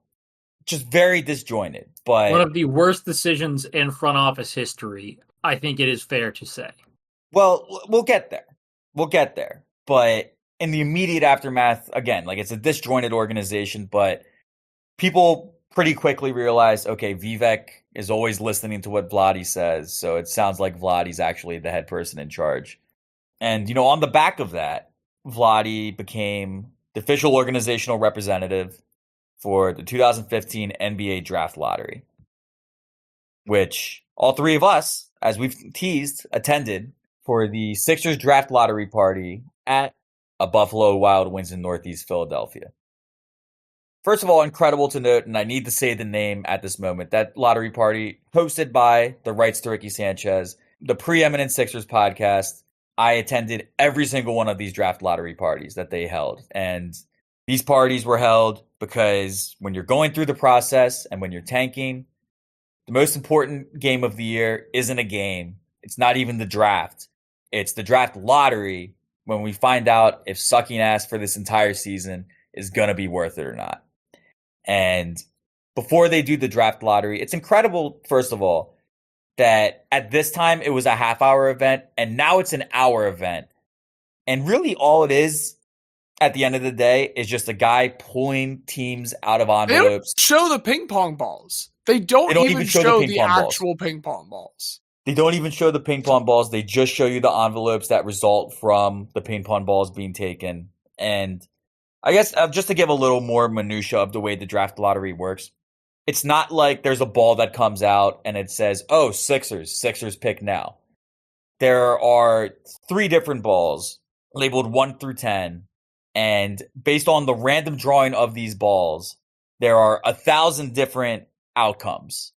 And each is associated in a different way that gives you your ultimate percentages, which under the old format was the worst team had a 25% chance. There were 25 of those outcomes that had them first. All that is just a preamble to say, before they draw these envelopes out, they go through, all right, let's see who the representative is here with us tonight for each team. And this Buffalo Wild Wings, which like legally probably should have been like a max capacity of 250, there were 1,000 Sixers fans piled into this place, and we're all locked in. So each representative that gets announced, we are just raucously booing. We get through like 5 or 6, and then you both are witness to this, so you know what happens. There is no explainable reason why this entire crowd of Philadelphia fans would all choose in that second to instead cheer when Vlade Divac's face is shown on the screen. But God damn it, we all gave him an ovation, and I still to this, I couldn't tell you why. I would never be able to tell you why. Like, we just recognized his contributions to the game, but like there were other better old players that were shown. Look, Guy recognized Guy, and the Philadelphia fan base as a whole is an incredibly Guy-based fan base. It was a beautiful moment. It truly was. On that night, the Sixers ended up getting the 3rd pick, and also within process lore, this almost ended up being foresight by us, because it would be just a month later that Vlade Divac, with his cap-strapped Sacramento Kings, would send out Jason Thompson, Carl Landry, and Sauce Castillo himself, Nick Stauskas, along with 2 first-round picks and a first-round pick swap, just to get off of those aforementioned contracts. The Sixers sent back the draft rights to 2 guys that have never appeared in the NBA. And if you believe in the idea of the 4th dimension being time, I like to think we, as a Buffalo Wild Wings, entered that 4th dimension. We had the foresight to see how Vlade would gift the Sixers franchise. And so we had no choice but to pay homage in that moment. Vlade's tenure as the Kings GM, I would say largely forgettable, but you can never forget and you can never forgive that in 2018, with Luka Doncic, the next great Eastern European basketball player, begging to be taken by the man who opened the door for so many to come over, Vlade instead said, no, I'll take Marvin Bagley. If you haven't heard that name, it's for good reason. It's because he's no longer in the NBA. Only the 3rd, for what it's worth. The 3rd, yes, of course. The 1st and 2nd, I cannot comment on. No their Marvin basketball Bagley abilities. is currently in the NBA. There are none. Marvin's Bagley. Sorry, like attorneys general. Marvin's Bagley. I do listen. We got to give him a little credit. He did take De'Aaron Fox the previous year. De'Aaron Fox now the franchise cornerstone. I guess, would you say he's the franchise cornerstone over DeMontis? I think I would, just because they drafted him. I would, because he's the more popular of the players. It's a bit of the fact that he's American. Oh, but for sure. Whether or not he's the better player is a question, but he is like main player there. Also, For sure. Marvin Bagley is still in the NBA, I will say. Bullshit. He plays for the Wizards. He's making $12.5 million That's this not a year. real NBA team. I'm sorry. It's not. Hey, that $12.5 million is real. Then that's totally fair. But yeah, an unforgettable mishap, but otherwise a pretty meh tenure as the GM. He ultimately would step down following the bubble season. The Kings, I'm pretty sure, did play in the bubble because they draw it out in such absurd circumstances just to get Zion and the Pelicans in there. And the Kings were one of the beneficiaries of that, though they did do pretty bad in the bubble and not even qualify for the playoffs. After that, Vlade would step down. Since then, he served in like various advisory capacities, ambassadorial capacities, but is otherwise removed from the game now.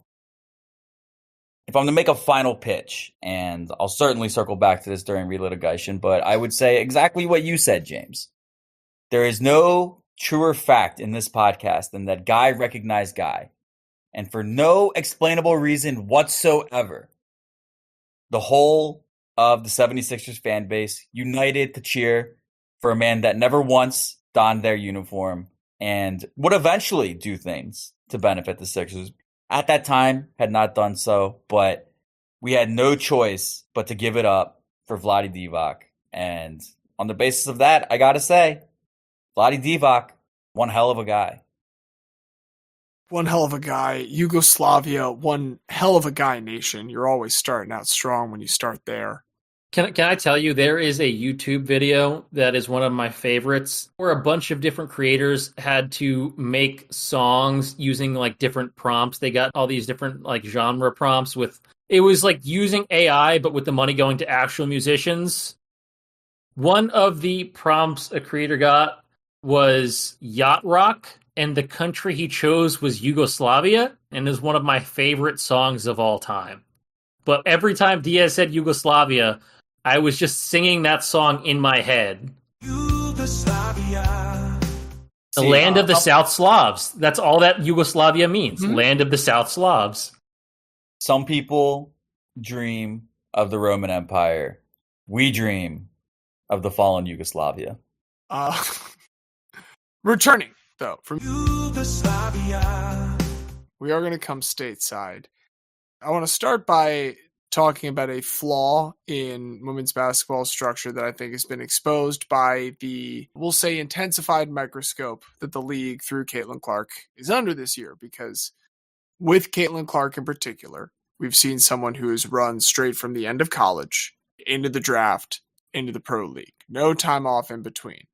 Definitely a little bit of a negative for rookies getting their start. But one thing that it does prevent is stupid draft hype. Stupid draft clout, smoke screens, publicist leaks, all of this idiocy that is afforded by the time between many of the seasons for feeder leagues leading into the draft. There's a chance to overthink because no matter how smart an executive is, they're still human. That is how things like Mitchell Trubisky happens. That is how things like not just Marvin Bagley, but DeAndre Ayton also over Luka Doncic. That's how that happens. However, in terms of draft day trades that are marked by buying into hype, the model to look at, the first one of these really workout warriors is Eagles legend Mike Mamula. Oh, baby. I love me some Mike Mamula. An Eagles legend, though he does not begin in Philly. He begins in Lackawanna. Not Pennsylvania, though. This is a different Lackawanna. This is Lackawanna, New York, a steel town outside of Buffalo. That is where Mike is born to Milton and Marianne Mamula, on August 14th, 1973. Here's the kicker.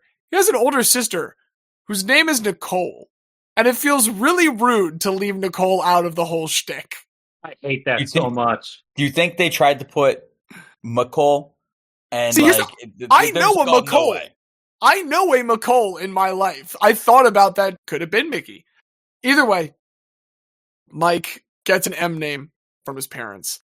He doesn't seem to get his body type from his parents because his dad was athletic, but he was like 6 foot skinny. His mom's 5'5". Mike is a big boy in high school. He is already patrolling defenses for the football teams. By senior year, 1991, the July 30th Buffalo News has him listed on the South roster for the Western New York High School Classic. And so he's all-state at football. He is also MVP for the track and basketball teams. But there's still not a lot of recruiting interest. This is a relatively small of schools. The only other person from Lackawanna is actually another Eagles legend, Ron Jaworski. But there is still some interest. BU send some scouts out. Rutgers, Youngstown. They'll send some scouts. They won't send a scholarship. And so he's all set to go 1AA to somewhere that will give him some money. New Hampshire. But then a Boston College scout late in the season sees him out and asks if he wants to visit. At this point, Mike's a little frustrated. He's like, look, I'm only going to come to visit if you will offer me a scholarship. It's pretty ballsy. It is also successful. Boston College gives him a scholarship. And here, before we even get to the league, we've got Mike Mamula, Eagles legend. And he's entering at a crucial time in the Boston College program. They're turning 2 pages. One, they are ceasing their independent status as he enters, and they are becoming a part of the Big East. And they are also, with a second page, at the end of the tenure of a longtime coach, Jack Bicknell, taking over. They are bringing in a wide receivers coach for about a decade or so in the NFL. He's been with Philly, been with Green Bay, just helped win Super Bowl 25 with the New York Football Giants. It's Tom Coughlin.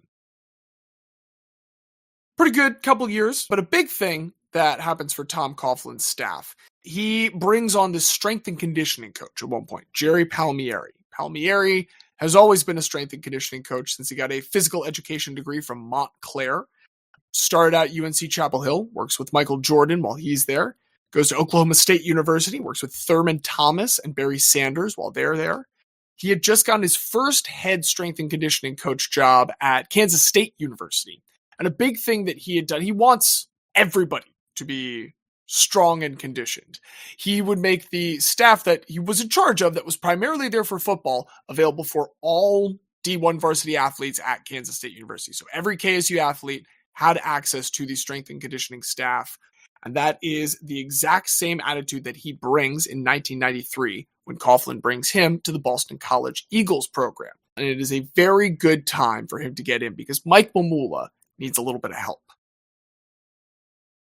Mamula had redshirted as a freshman in 91, and then in 92, hurt his shoulder really on, missed a couple games, then played through it, but very clearly not as effective as he could be because of that.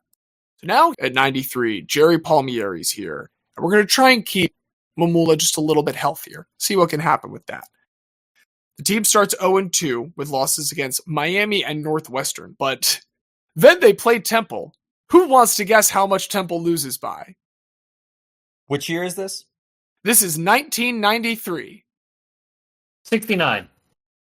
Before I say what I want to guess, I just want to say a fun game that my dad and I used to play when we would go to Delaware games. And this is, obviously you don't have phones. You don't know what scores are unless you're on the radio. We would bet who's going to lose their Big East game by more, Temple or Rutgers. And we would do that every week. And it was always close. It'd be Rutgers loses 45-10 to Miami and Temple loses 42-0 to Virginia Tech. My guess is 50. Temple loses pretty badly. Do not quite give up 69 points. They only give up 66. They also only score 14. 50 is just short of the 52-point margin as they shellac the Temple Owls. Eagles over Owls. I get that. It's nature. And this kickstarts an 8-game win streak for the Boston College Eagles.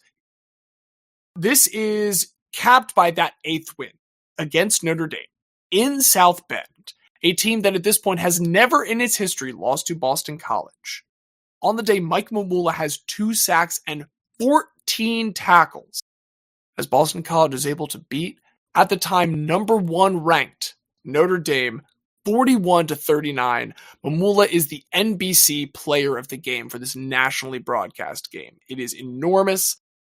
They do lose the Big East the next week to West Virginia, but they do manage to make the CarQuest Bowl, which is formerly the Sunshine Classic. It is now the Pop-Tarts Bowl. So yes, the greatest bowl of all time.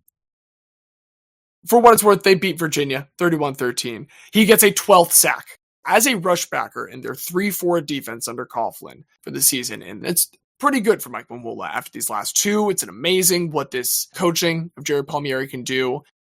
Tom Coughlin's coaching has also been great to this point. This is, however, when Tom Coughlin's coaching will end at Boston College, because there is a new fledgling NFL franchise, and the Jacksonville Jaguars want to bring Tom Coughlin on to lead them into their new existence. So he abandons Boston College after his 3 years there, and Dan Henning takes over, which means that the defense shifts to a 4-3 alignment from their previous 3-4, and that means Mamula is going to shift to the defensive end position. Now, Palmieri is still here to provide him that advantage, but there's really not a lot of telling what this positional shift is going to make for him. The team stumbles a little bit. They go from 9-3 the year previous to 7-4-1. They do beat Temple again, 45-28. So look at you, Al. Hey, we're getting better. Getting better. Covered the spread. Good teams win, great teams cover. Boston College also gets a second win against Notre Dame. 2 straight years, this time in Boston, against the Irish. All in all, they have 6 ranked opponents, and they go 3-3 against them this year. Totally respectable, particularly given that one of those wins against Palmieri's old squad, Kansas State, came in the Aloha Bowl. In the regular season, as a senior, Mike Mamula at this point, he's already racked up 13 sacks, already surpassed what he got last year with the addition of the CarQuest Bowl. He adds 4 more in this game to bring it to a total of 17 on the year, and they need that entire defensive performance. This is not a blowout. It is a 12-7 they are able to pull off, in no small part thanks to the defensive prowess of Mike Mamula. And this is going to pretty much wrap up his college career, which means we're turning our sights to the 1995 NFL Draft. Except there's something else that happens before the draft. And this is where Mike Mamula is going to become the guy that he is. This event is the NFL Scouting Combine. It, in its official form at this point, is only about 10 years old. Teams had, just gone and had their own scouting camps for years. And from 82 to 84, there was a national invitational camp that included most of the NFL teams. It is rebranded as of 1985 to the Combine, and in 1987 for the very first time, it is held in Indianapolis, where it has been held ever since. And it is a big physical showcase. In many ways, you have everyone run the 40-yard dash. They do vertical and broad jumps. They do the fancy cone and shuttle drills. They bench press 225 pounds. That is the specific weight. And then there's also the stuff like interviews, the Wonderlic test, drug screenings, just extra HR kind of things. Almost as old as the Combine itself is criticism of the Combine, calling it like an overrated part of scouting, saying that you should just go watch tape. Even by 1995, there's a Sports Illustrated article listing some like big Combine busts that have already happened in his first 10 years. They're listing guys like Bruce Pickens and Huey Richardson. But there is, I think, value to it. For one, a lot of guys that play in like smaller division colleges, this is a chance to show that they do have like NFL measurables, NFL bodies, on top of just like good game tape. The drills, though, even at the time, they realize it's kind of silly. We realize they're even sillier now. However, at this point, Boston College and the administration sees Mike Mamula and thinks that they can take these a little bit more seriously, and in doing so, take Mike Mamula to the next level. Jerry Palmieri already pretty much ran the NFL Combine drills as some of his main drills. But this is when they also bring in another strength and conditioning coach from rival Boston University, Mike Boyle. And these two factors, these two forces are just, for months, getting Mike Mamula to do everything they can to perfect his combine performance specifically. There's a ESPN piece from 2020 by David Hale. At that point, Mamula's agent, Brad Blank, is talking about what they're doing. He describes it as mostly plyometrics, which everybody does now. But at the time, it was like discovering Mars. They're just running these drills constantly from the end of the season through the Boston College Pro Day, all the way up till February of 1995 when we find ourselves in Indianapolis for the Combine. First off, he measures in at about 6'4", 250 pounds. Built guy, but not like a stacked guy who's maybe going to have to shift off of the defensive line going forward. But here are the numbers. He gets 26 reps at 225 pounds. That is tied for the 6th highest in the entirety of the Combine, entirely surrounded by like massive defensive ends and defensive tackles, wall of like 70 pounds on him. In the vertical jump, 7th overall with 38 inches. That is surrounded entirely by wide receivers and defensive backs at that point. The broad jump, 6th overall, 10 feet, 5 inches. He is 7th in the shuttle run. This one is like maybe the most impressive. It's just entirely defensive backs surrounding him. It's all corners and then just Mike Mamula in the middle. He's actually, after this one, asked to do some like dropping into pass coverage drills, gets 10 balls thrown to him, catches every single one, despite almost never doing pass coverage at Boston College. That one was just feeling himself that day. Finally, the big one every year, the 40-yard dash. Runs it in 4.62 seconds. Now that is a little lower in the rankings than the other ones, 31st overall.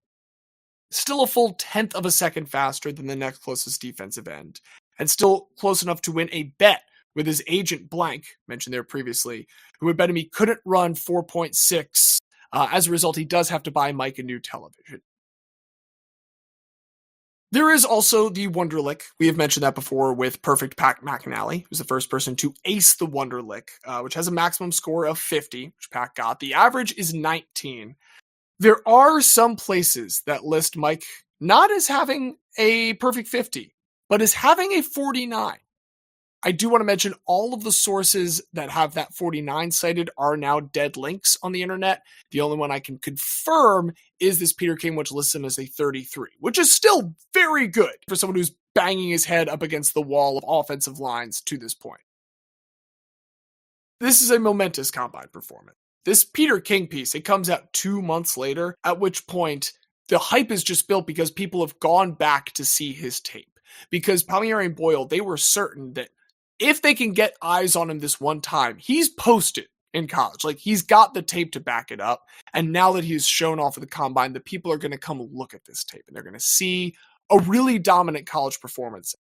And so at this point, going back to this article for some more quotes, Mamula is no secret anymore, said new Seattle Seahawks coach Dennis Erickson, who was hoping to grab him in the 2nd or 3rd round. Hey, Erickson, guess what? Price of the brick gone up. There's no fucking way you're going to be able to get him at this point in the 2nd and 3rd round because people are buying into Mike Mamula, this Combine champion. Another new face in the league, Tampa Bay. He's got a new GM in Rich McKay.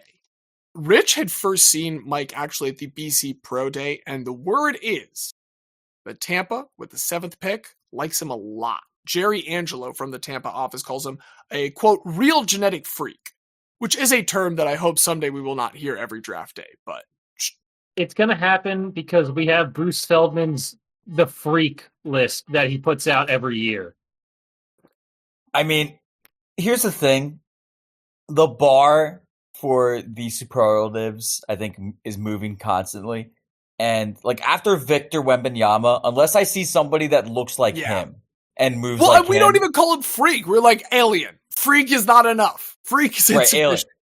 Right, like the Greek freak, and then, alien. But also, I mean, we just got to say, his logo for his, like, Nike brand, it might be the best work they've ever done.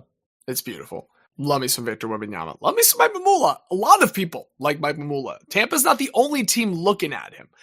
With the 12th overall pick, Philadelphia is even reportedly considering maybe moving up. There is another new coach in addition to the Seattle Seahawks one, and that's new Philly coach Ray Rhodes, who says he's a rare athlete, the kind of which comes along maybe once every 5 years. Big hype for Mike. At the end of that, King pretty much wraps it up. Our best guess, he's going to go in the top 10. He's going to maybe go to Tampa, maybe Jets at 9, maybe Cleveland at 10, maybe Philly trades up. That's what everyone's thinking is going to kind of be the opportunities for it. There is, though, one other big factor. Boston College had kicked off Mamula's last season against Miami, and opposite him on the other sideline was Warren Sapp, one of the other really big D-line prospects in this. He's also expected to fall roughly in that same range, and a lot of people who are looking for a defensive tool might look at him over Mamula until information starts to trickle out around this time about some potential failed marijuana and cocaine tests for Mr. Warren Sapp. And now that there's this drug confusion in there, we've Laramie Tunsil gas mask bonged it, and Warren Sapp starts to plummet. So we start moving our way through the 1995 NFL draft. First overall pick. It's actually the last time that a running back has been taken with the first overall pick. John Carter by the Cincinnati Bengals. Tony Baselli goes to the Jacksonville Jaguars, an offensive tackle. Houston takes Steve McNair. Washington takes the top wide receiver prospect, Michael Westbrook. Carolina takes Kerry Collins. The St. Louis Rams take the first defensive piece. They take another defensive end, Kevin Carter out of Florida, the other part of this kind of troika, which means if Sapp is plummeting, Mamula is now your move if that's the position you want. Tampa, they're on the clock. But what we've learned later on is this whole time, they've really coveted a different player, linebacker Derek Brooks from FSU. They also think that he's going to go low enough, they might have an opportunity to trade back here and take someone like Warren Sapp, who they really like. And so they make a call. And on the other side of this phone call that they make is the Philadelphia Eagles organization. Philly is more than happy to send the 12th overall pick to Tampa, along with 2 second-rounders for the 7th and a 3rd-round pick. They immediately used that 7th pick on one Mike Mamula, going from the Boston College Eagles to the Philadelphia Eagles. Ray Rhodes is quoted further in that Peter King piece as saying, "I judge on production, and he could be the most productive player in the draft this year." So let's look at Mike Mamula's production over his pro career real quick, because we're here for the draft trade. We don't need to spend too much time on the actual career. Mike Mamula is going to play his entire career with the Philadelphia Eagles from 1995 to 2000. He's going to miss one of those seasons in its entirety due to injury, but other than that, barely ever misses a snap. 77 games, 206 total tackles, 31.5 sacks, and he also gets 1 touchdown as a fumble recovery and 1 touchdown as a pick 6 on Kurt Warner. Pretty delightful. That is, if we go by AV, which if we've not mentioned it here in a while, is approximate value. It's kind of the football equivalent of WAR, and it is, again, approximate, but good to compare players across different positions. We've got an AV of about 34 produced over the 5 seasons in which he played. That is a good career for Mike Mamula. I want to say that before going any further. That is a good, solid career. 350th in terms of total AV generated during that span from 1995 to 2000. And that sounds a little low. A lot of people play football in the NFL. That is 89th percentile for production during that span of time. That is an incredibly productive career relative to other people in the NFL. Admittedly, when you look at other first-round picks taken in the 90s, he falls to 190 out of 293. It is a poorer showing there. It's still nowhere near the bottom. Maybe if I looked at top 10 picks instead of just first-round picks, it'd be a little bit lower. But you know what? I chose the guidelines for my numbers where I did. Thank you, as always, by the way, to Sports Reference and StatHead for all of those searches. All this to say, Mike Mamula in a vacuum, solid pick, good player for the Eagles. The problem is the trade is terrible. They do move down to 12, Tampa that is. They do select Warren Sapp with that 12th overall pick. Warren Sapp will go on to be a Hall of Famer.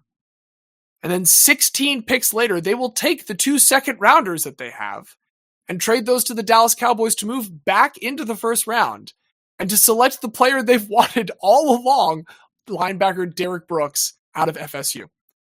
Derek Brooks is also a Hall of Famer. This is one of 3 times in NFL history that a team has selected 2 Hall of Famers in the same first round, the other being the Bears in 1965 with, I believe it is Dick Butkus and Gale Sayers. And then the very year after this, the Ravens do it with Jonathan Ogden and Ray Lewis. 3 times ever, twice in consecutive years. However, it is not the Eagles that select those guys. It is Tampa. They select them exclusively with the ammo given to them by the Eagles for that 7th pick, exchange for Mike Mamula. Those guys are crucial pieces of Tampa's first Super Bowl winning team just a few years later. Both Hall of Famers. And I just need to interject. Yes. Warren Sapp and Derek Brooks, who shut down Donovan McNabb in the NFC Championship game, were the first ever win by the Tampa Bay Buccaneers when it was below 32 degrees at kickoff. Well, along the way to that Super Bowl. And was that not with Hall of Guy inductee, Joe Jurevicius? No, that was the Joe Jurevicius game. Yeah. But if Joe Jurevicius would not be who he was without this Philadelphia Eagles trade. It's just, I just want to put it in the context of, a lot of Sixers fans, Philadelphia fans in general, are lamenting we traded down and then the Celtics took Jason Tatum and, then they win the title. It's just good to know we've always been doing this bullshit with teams that then torture us. See, the thing for the Eagles, though, they do get production from players from that draft. Because you know who had a worse draft than the Eagles? The Jets. Because they took Kyle Brady over Warren Sapp, and then they took Hugh Douglas. And then they traded Hugh Douglas because they thought he was a bust. And he became an all-pro for the Eagles. I definitely mentally compartmentalized, as an 8-year-old who's gripping with this Mike Mamula bust. I was like, Mike Mamula, we drafted Hugh Douglas instead, and it just took him a few years, and then he became really good. He has time to become really good, just as Mamula is on his way out. Mamula does retire after that 2000 season. The most recent, Where Are They Now article I could find from him was from the Eagles. He works for a company that was brought into by a couple other ex-NFL players called Comprehensive Screening Solutions, which I find hysterical because of how his draft stock was, affected by Warren Sapp's. This is a drug screening company that he works for. I love it. Drug testing served him well throughout his whole career. Maybe that's his grievance. If Warren would have been more thoroughly tested the rest of his career, things could be different. But to the rest of that career and to his reputation as this workout warrior, going back to his agent blank, he says, I won't use the word bust. He was just a combine freak. I don't think that's fair. He's a pretty good football player, but measured against publicity, it didn't work out. I look back to Fred Merkel, who I've spoken of earlier here. This is, to me, a player who at an early formative time is unfortunately saddled with a millstone around their neck before the career could really get started. And it then begs the question of how it would have proceeded without that reputation. What is that, sliding door butter guy effect other world where Mike Mamula has a chance because he's, a second or third rounder, perhaps to Erickson in Seattle. But even going back to that, I'll just wrap this up with the words of the 2-time Eagles legend himself.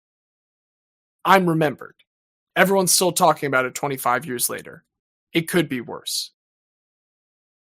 He is remembered. She will be loved, and he will be remembered. He will be remembered, but it is a fair question as to whether or not he will be enshrined. Because there are 3 excellent draft day trades, and unfortunately we can't do any swaps between it. These are the 3 that we've got. They're the 3 that we got to hash out now. And so, friends, let's get to hashing. I mean, this is biased of me to say. I think this is an incredibly easy one, specifically for the 3 of us.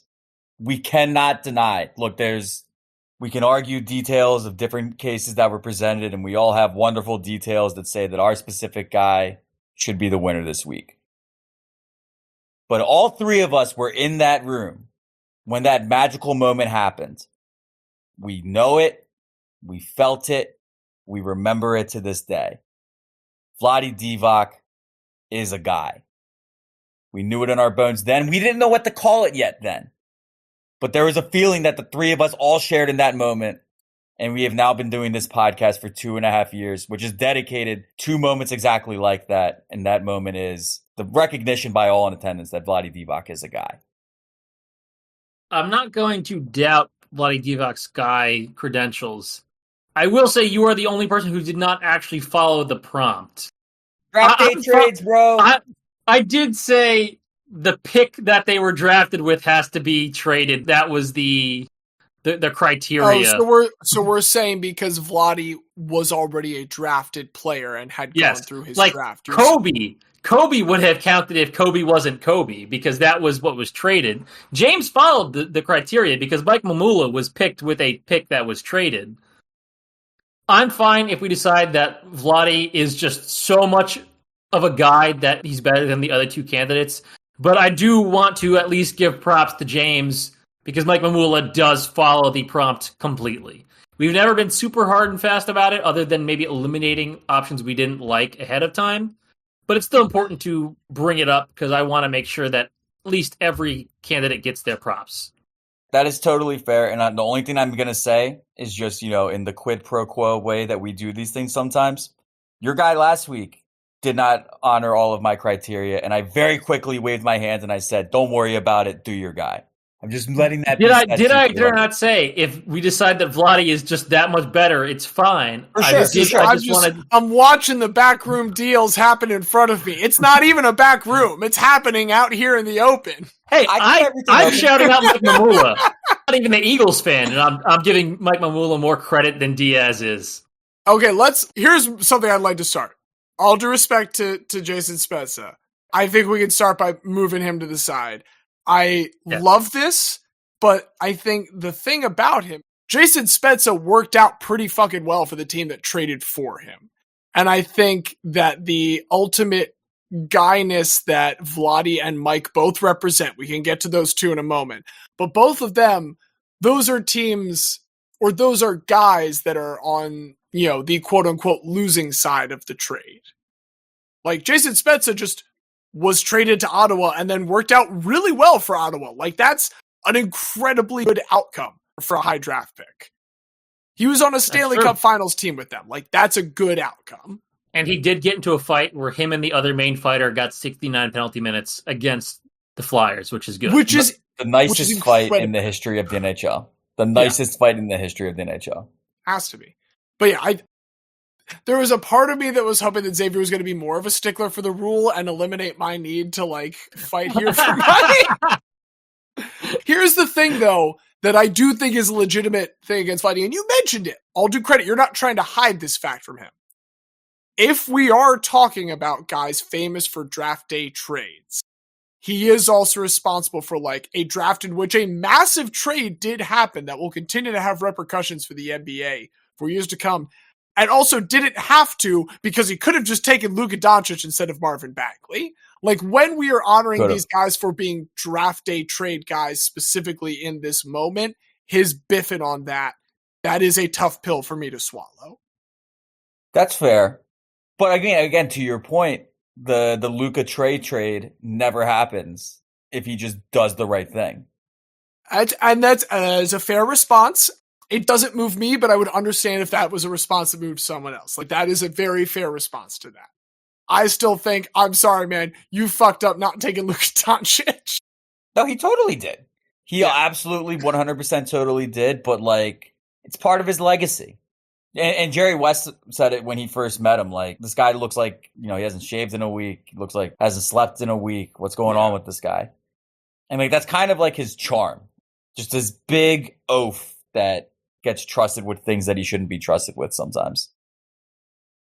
There's a part of me that's oh man, if he had made a trade that night, if he had made a trade the night that we were there, this would be over. If there was anything related to that draft that they traded for that we experienced, this would be over. And I know we had the moment of seeing through time. Yes.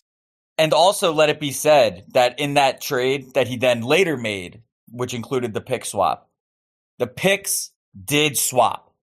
The picks, in fact, swapped. Yes. If the picks did not swap, then the Sixers never would have traded Markelle Fultz for Jason Tatum. Which happened. Is that a good thing? You heard him trail off. You know how he feels about that. I'm not saying good things. I'm saying things that resulted in significant draft day trades. I guess so. Here for Mamula, there is the trade itself. There is, for one, double the number of Hall of Famers going over to the team that's making the trade. I almost said double the number of Hall of Famers involved. That is a lie, because both Kobe and Vlade Divac are on the Basketball Hall of Fame, so 2 are involved. Which means that's a 1-for-1 Hall of Famer swap. This is a nothing Good 2 Hall of Famer swap. Net 0 Hall of Famers exchanged. You give me Mike Mamula. You get. I get. I can't do it right. I It's get fine. Mike You know what I'm Mamula. at. You get Derek Brooks and Warren Sapp and a Warren Super Sapp. Bowl. I give you Mike Mamula. You give me the right to break your heart in sub-freezing weather 6 years later. Well, and you want to talk about like guy things that couldn't have happened without these. As we said, Joe Juravicius, one of the founding guys of this show, would not have had that moment in the sun without that Tampa defense. Beyond all that, the thing that, like, to Mike Mamula's credit that I enjoy more than anything is recognizing the absurdity of everything that goes into the draft, his attachment to the combine, his attachment to the hype cycle. Like, this happened in 95. Imagine just 10 years later, just like in middle school for us with that increase in internet, let alone the last 2 decades since then, and having all of the rest of that come in. It feels so very draft to me. I'm going to lean here with Mike Mamula. If I lose, I lose. If I win, I'm going to tell you this. There's no fucking way Vlade Divac is not in relitigation. Like, if he doesn't make it here because of the category itself, that's why we made that thing. Like, Vlade Divac is the entire reason that exists if this doesn't go his way right now. And I'll be honest, Mike Mamula probably doesn't make it in relitigation, and I respect that. He stands on his own as a draft day trade guy, not necessarily just like a guy. And so I stand for him now. Let's see how it goes. All that's totally fair. Again, just my final closing statement. We were all there. We all felt it. We all know what we need to do. I leave it with you, Xavier. This is fascinating because I can't think of another time where if an Eagles legend gets into the Hall, Diaz will actually be sad. I mean, he's not an Eagles legend, dude. He's a piece of shit, and he's a fucking bust. And the Eagles were set He was back a for perfectly years fine player who was drafted way too high. Yeah, that's a very nice way to dress up that he was a bust. Jamarcus Russell won NFL games. You know, he was a perfectly fine quarterback. I think that might have swung it for me because that was really funny. I'm sorry, James. I was leaning towards Mamula. Like, don't lie. You weren't leaning Mike Mamula. You've been leaning Vlade Divac this whole way. I was leaning towards Mike Mamula because I was looking and I saw that it's been 2 months since one of your guys got into the Hall. I suck at this now, dude. I suck at this for this entire calendar year. I've So won 3 times this calendar year. So I was going to use that plus the not fitting the category and But Diaz was funnier. It's fine. I respect it. Diaz was indeed funnier. So Diaz, because you were funny, would you like to do the honors? Look, usually we just lean on the merits of the presentation, but we've chosen to swap around some criteria this time. It is how funny was the presenter at the time of calling, and thanks to my zinger about Jamarcus Russell. It's really, I mean, maybe Jamarcus Russell should be inducted this week, but Jamarcus wasn't nominated. He's there, and he's got some legal troubles right now. And he's in some legal trouble. That was so funny because when I read the headline, I'm like, how do you get fired as a volunteer head coach? It's like, oh, you stole money. That's the way. That makes sense. But Vlade Divac has not stolen money. What he has stolen is the hearts of 1,000 drunken Philadelphians who, for no particular reason, decided to cheer for him on a random Tuesday night at a random Buffalo Wild Wings in Northeast Philadelphia. But his career is so much more than that. It is his incredible legacy in the death throes of Yugoslavian basketball. It is his number being retired by the Sacramento Kings, an incredible member of their legacy, be it for good as a player or be it for bad and not taking Luka Doncic as a GM. But with all of his ups and all of his downs, the one thing that we can no longer deny is that he is a guy. Welcome, Vlade Divac, to the Hall of Guy. And there it is again, just a random applause break for no reason as Vlade Divac gets called up onto a stage. There's something in the air, man. I don't know where it is. People love Yugoslavia. What I envision that it looks like is the infamous meme video of it's been used for so many reactions, but it's an English pub freaking out when England scores, and people have put the DVD corner. That's what I think that Buffalo Wild Wings was like when they showed Vlade Divac. That is the extent to which it has grown in my head in all the years since. But I'm glad that we can honor him and that we can honor that moment by inducting him. That is what we have honored, and we are honored to have received some assistance in doing that. That assistance has come, as always, from people that we are very thankful towards. And those are producer Craig, the coders behind him, and our musical director, Don Ham, for all of our lovely theme music. But beyond them, we are thankful to you, dear listener, for joining us and for listening to points that don't matter in a game that very clearly one of us can no longer win. But if you'd like to continue trying to follow the attempts at it, you can do all of that at bit.ly/remember that guy, all one word, all lowercase. Watch the Tour de France. It is the best cinematography in all of sports. That's all I got this week. Continue to watch Copa, continue to watch Euro, and hopefully by the time you're listening to this, Greg Berhalter has been fired. That's my hope. I would still prefer that we have made it past to at least the quarterfinals at that point.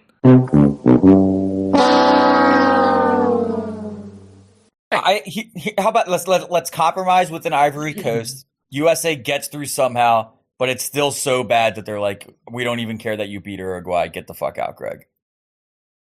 Actually, I looked. We could have won and then lost the quarterfinals and Berhalter fired by the time that this podcast comes out. So let's just go with that. Beautiful. There's a good compromise. 2-1 over Uruguay. Brazil wins 4-0. Bye-bye, Greg. Bye-bye, Greg. He's been fired as the head coach. Hopefully, I can hold on to my job as one of your hosts, James. I'm always going to keep my job because I'll just keep showing up whether or not I'm asked back. I'm still the very special guest Xavier. And I'm still Diaz. And as we've learned in NBA free agency, PG stands for Philly Guy. You're allowed to spend one phrase.